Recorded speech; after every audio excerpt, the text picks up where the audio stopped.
વચનામૃત સારંગપુર પ્રકરણ 10નું નિરૂપણ. એક દિવસે 12 વાગ્યે કોઠારી પાસે ભગતજી ગયા. ત્યાં ત્રંબકલાલ કહે, આજ તો સભામાં વાતો કરો. તેથી ભગતજી સભામાં ત્રંબકલાલ તથા કોઠારીની સાથે આવ્યા. 3-4 દિવસથી આજુબાજુના ગામમાંથી ભગતજીનો સમાગમ કરવા લગભગ 300થી 400 હરિભક્તો આવ્યા હતા. ભગતજી સભામાં વાતો કરવાના છે તે જાણી એકદમ તે બધા સભામાં આવ્યા. આચાર્ય મહારાજ પણ પધાર્યા અને પાટ ઉપર બેઠા. પાટને ઓઠીંગણ દઈને ભગતજી બેઠા. સાધુની ધર્મશાળામાં સૌને ખબર પડી કે સભા મંડપમાં પ્રાગજી ભગત વાતો કરે છે. એટલે બધા સાધુઓ સભા મંડપમાં આવી ગયા અને સભા ચિક્કાર થઈ ગઈ. કોઠારીએ ભગતજીને કહ્યું, પ્રાગજી ભગત, તમને ફાવે તેમ વાતો કરો, પણ સર્વના અંતઃકરણ ઠારી દ્યો. એટલે ભગતજીએ પાસે બેઠેલા કુંજવિહારીદાસ શાસ્ત્રી પાસે સારંગપુર પ્રકરણ 10મું વચનામૃત વંચાવ્યું અને પોતે વાત કરી. આ વચનામૃતમાં મહારાજે દેહ છતાં જ એકાંતિક ધર્મ સિદ્ધ થઈ જાય અને ઇન્દ્રિયો અંતઃકરણ પુરુષોત્તમ રૂપ થઈ જાય એવી કરામત બતાવી છે.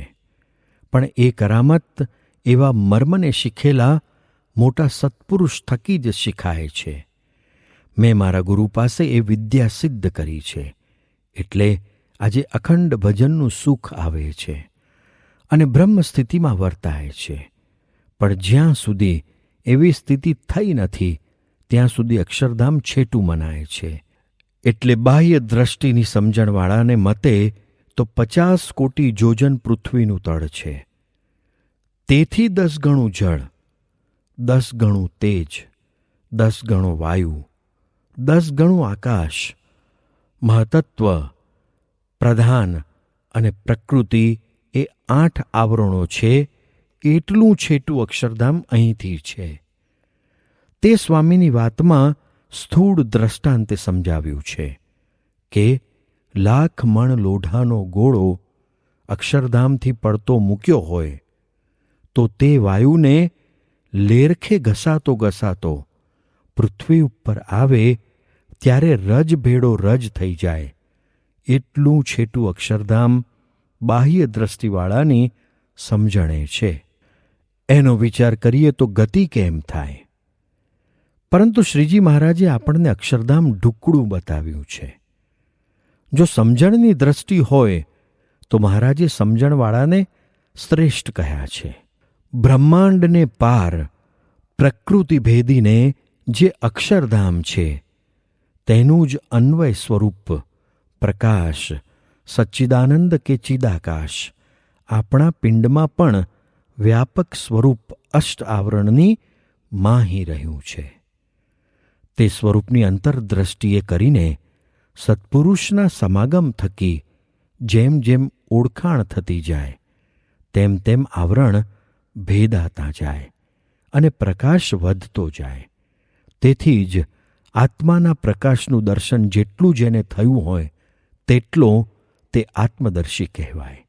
અને જ્યારે સમ્યક આત્મદર્શન થાય ત્યારે અક્ષરધામ ઢુકડું મનાય અને અનુભવાય.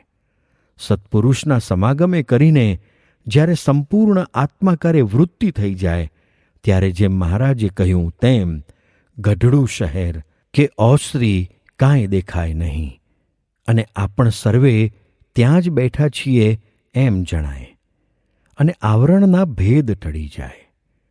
એવી સ્થિતિવાળો તો અહીં છે તો પણ અક્ષરધામમાં જ બેઠો છે. તેને સદાધામ ઢુકડું જ છે. પરંતુ આ સ્થિતિ નથી થઈ ત્યાં સુધી આત્માને વિશે દેહાદિકના અધ્યાસને લીધે અનાત્મ બુદ્ધિ જણાય છે. સત્પુરુષના સમાગમથી અને ભગવાનની કૃપાથી ભક્તિએ કરીને ધીરે ધીરે એ અનાત્મ બુદ્ધિ નાશ પામી જાય છે. એ સિવાય તો કોટી ઉપાય કરો તો પણ એ દેહાધ્યાસ નાશ થતો જ નથી. આ સ્થિતિ સિદ્ધ કરવા માટે પ્રથમ તો મારા ગુરુએ મને એવી કળા શીખવાડી છે કે જેમ દૂધમાં જામણ નાખીએ ત્યારે દહીં થાય અને પછી દહીંમાંથી ઘી થાય, તેમ મારા આત્મામાં ભગવાન અખંડ રહ્યા છે. એવી જે સમજણ કરવી તે દૂધમાં જામણ નાખ્યા બરોબર છે. અને એવી સમજણ કરી અંતરમાં ભગવાનને પ્રગટ કરવા એ દહીં વલોવી માખણ કરી ગજવામાં મૂકવા બરોબર છે. આ વચનામૃતમાં આગળ કહ્યું છે કે પોતાના જીવાત્માને સ્થૂળ, સૂક્ષ્મ અને કારણ એ 3 દેહ થકી પૃથક માને અને તેને વિશે અખંડ ભગવાન બિરાજમાન છે એમ પોતાને દેહાદિકના ભાવથી પર સમજી તે રૂપ પોતે વર્તતો જાય, આત્મસત્તા રૂપે નિરંતર વર્તે અને અખંડ જાણપણારૂપ દરવાજે રહે અને પછી એમ માને કે માહી ભગવાન અખંડ બિરાજમાન છે તો તે દૂધમાંથી ઘી કર્યા બરાબર છે. માટે એવી સ્થિતિ પામવા માટે એવી સ્થિતિવાળા સંતને ઓળખવા અને ઓળખ્યા પછી એવા સંતનું દર્શન મને થયું તે મને સાક્ષાત્કાર ભગવાનનું દર્શન થયું એમ મહિમા સમજાવો. વળી એવા સંતનો મન, કર્મ અને વચને આશ્રય કરવો એટલે સ્થિતિ તત્કાળ થઈ જાય. એટલે કે એવા સંતને આવરણ ભેદવાની ગતિ છે.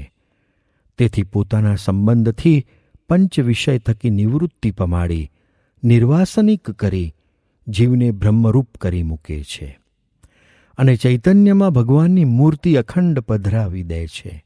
પછી એ ભક્તને જવા આવવાનું રહેતું નથી અને અક્ષરધામમાં જ બેઠો છું એવો છતી દેહે જ તેને અનુભવ થાય છે.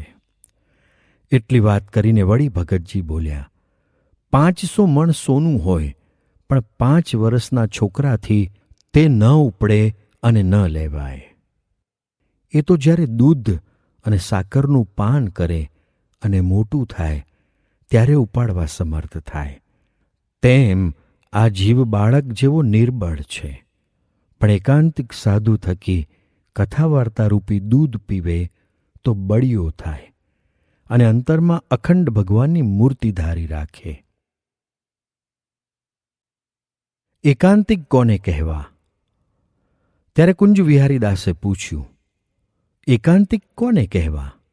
એટલે ભગતજીએ ઉત્તર કર્યો, દેહાભિમાને રહિત ને વૈરાગ્યે યુક્ત ને ભગવાનનું અલ્પવચન હોય તેમાં ફેર પડે તો તે મહત વચનમાં ફેર પડ્યો હોય એમ માનતા હોય એવા ભગવદ્ ભક્ત જે મોટા સાધુ તે જ એકાંતિક સંત છે.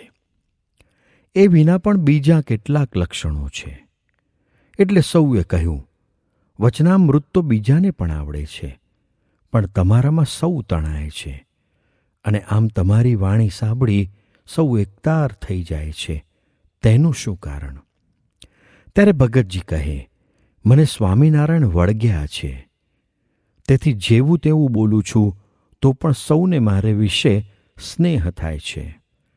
એટલે વળી પૂછ્યું, સ્વામિનારાયણ કેમ વળગતા હશે? આ પ્રશ્ન સાંભળી ભગતજી હસ્યા અને બોલ્યા, ભાઈ, સ્વામિનારાયણનો વળગાડ બહુ જ ભારે છે. જેમ ભૂત વળગે છે તે પોતાનો જ ભાવ ભજવે છે, પણ જેને વળગ્યું હોય તેનો એકે ભાવ રહેવા દેતું નથી. તેમ જ્યારે અહમ ગ્રંથિ, મમત્વ ગ્રંથિ, સંશય ગ્રંથિ, ઈચ્છા ગ્રંથિ અને હૃદય ગ્રંથિ આદિ ગ્રંથિઓ ગળી જાય ત્યારે જ સ્વામિનારાયણ વળગે છે. સ્વામિનારાયણનો વળગાડ થાય ત્યારે દેહના ચૂરે ચૂરા થઈ જાય અને દેહનો એકે ભાવ રહેવા દે નહીં અને તે ભક્ત દેહાભિમાને રહિત થઈ અખંડ બ્રહ્મભાવમાં જ વર્તે. એમ ઘણી જ વાતો એકાંતિક ધર્મની અને બ્રહ્મરૂપ થવાની કરી અને સર્વના અંતઃકરણ ઠારી દીધા. ત્યાગ, વૈરાગ્યની આવી આકરી વાતો સાંભળીને એક સાધુએ લોયા પ્રકરણનું 6ઠું વચનામૃત વાંચીને કહ્યું, આ વચનામૃતમાં મહારાજે મુક્તાનંદ સ્વામી જેવા હોય અને સર્વથી સરસ વર્તમાન પાડતા હોય ને તેણે કરીને બીજાને ઉદ્વેગ થાય કેમ જે એમની બરોબર વર્તાય નહીં. તે સારું એ ગુણ યદ્યપિ મોટો છે તો પણ તેનો ત્યાગ કરીને સર્વસંતની બરાબર વર્તવું અને બરોબર વર્તવા રૂપ જે દોષ છે તો પણ એનું ગ્રહણ કરવું એમ કહ્યું છે, અને તમે તો ઉલટો નિષેધ કરો છો. એટલે ભગતજી બોલ્યા, બરોબર છે, પણ ત્યાગીને પોતાનો ધર્મ શીખવો તેમાં વાદ નહીં. તમો ત્યાગી છો તે શિક્ષાપત્રી, નિષ્કામ શુદ્ધિ અને ધર્મામૃત એ 3 ગ્રંથ પ્રમાણે જો વર્તો તો ત્યાગી ગણાવો. જેમ બ્રાહ્મણ હોય તેને નાહવું, ધોવું અને પવિત્રપણે રહેવું એ બ્રાહ્મણનો ધર્મ છે, તેમ ત્યાગીએ તો આ 3 ગ્રંથ અવશ્ય પાળવા જોઈએ. એમ ઘણી જ વાતો કરી સૌને રાજી કરી પોતાને આસને પધાર્યા. ભગતજીની આવી બહુ જ બળની એકાંતિક ધર્મ પાળવાની અને નિષ્કામ ધર્મની વાતો સાંભળી બધા બહુ રાજી થયા, અને કેટલાક ત્યાગીઓને પણ એમ થયું, ભગતજી સ્વામીને સેવીને જ્ઞાન બરોબર પામ્યા છે. જુઓને કેવી રીતે એકાંતિક ધર્મની ગેડ બેસારે છે, અને ભજનમાં બેસે ત્યારે પણ મટકા રહિત સ્થિર વૃત્તિ કરીને બેસે છે. એવી રીતે ભગતજીનો ઘણો જ ગુણ સૌને આવ્યો. નડિયાદ જવાની આજ્ઞા, ડભાણની ઉપાધિની સમાપ્તિ. બીજે દિવસે કોઠારીએ તેમને નડિયાદ જવાની આજ્ઞા કરી, એટલે તેઓ નડિયાદ જવા તૈયાર થયા. કોઠારીએ ગાડી જોડાવી દીધી, એટલે ભગતજી તથા વિશ્વનાથ વૈદ્ય, કાલિદાસ તથા નડિયાદના હરિભક્તો બધા નડિયાદ ગયા. નડિયાદ પહોંચ્યા અને મંદિરમાં ઉતારો કર્યો, એટલે ત્યાંના હરિભક્તો બધા એક પછી એક દર્શને આવ્યા અને ભગતજી માટે રસોઈ તથા બીજી બધી વ્યવસ્થામાં પડ્યા. પરંતુ ભગતજી તો ઓશરીની ઝેર ઉપર બેઠા અને બધાને કહ્યું, તમો બધાએ વરતાલનો ધર્માદો બંધ કર્યો છે, તે આપશો પછી જ દાતણ કરીશ. એવું ભગતજીનું આકરું પણ સાંભળીને સર્વે 3 વર્ષનો ચડેલો ધર્માદો લાવી આપ્યો. તેથી ભગતજી રાજી થયા અને બધી રકમ પ્રહલાદ બારોટ સાથે વરતાલ મોકલી દીધી. વરતાલમાં પણ ધર્માદાની એક સામટી ચડેલી રકમ આવતા કોઠારી તથા આચાર્ય મહારાજ રાજી થયા અને કહેવરાવ્યું, ભગતજી ભલે મરજીમાં આવે એવી વાતો કરે, પણ બધાને વરતાલ તરફ વાળી લે.